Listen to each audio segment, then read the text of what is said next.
તો નફો ખોટની આજે એક નવી શોર્ટ મેથડ. એની પહેલાં એક વસ્તુ યાદ રાખી કે વેચાણ કિંમત વધારે હોય ત્યારે ખોટ આવે, વેચાણ કિંમત ઓછી હોય ત્યારે નફો થાય.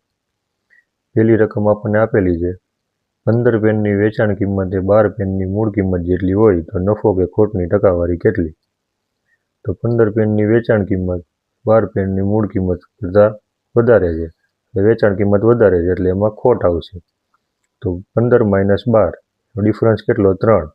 3ને ખોટ હોય ત્યારે છેદમાં જે મોટું હોય એ લેવાનું. 12 અને 15માંથી કોણ મોટું છે? 15. એટલે 3/15 ગુણ્યા 100 એટલે 20% ખોટ.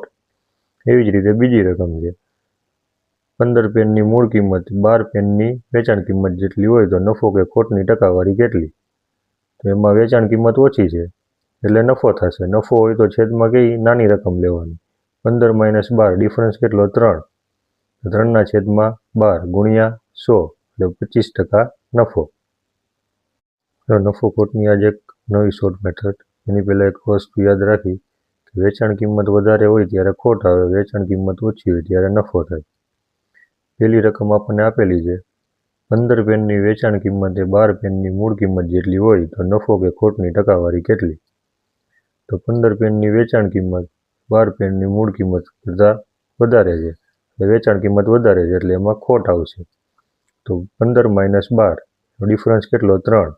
3ને ખોટ હોય ત્યારે છેદમાં જે મોટું હોય એ લેવાનું. 12 અને 15માંથી કોણ મોટું છે? 15. એટલે 3/15 ગુણ્યા 100 એટલે 20% ખોટ.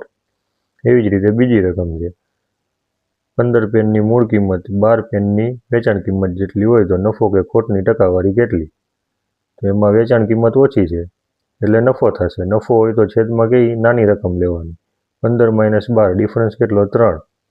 3/12 ગુણ્યા 100 એટલે 25% નફો.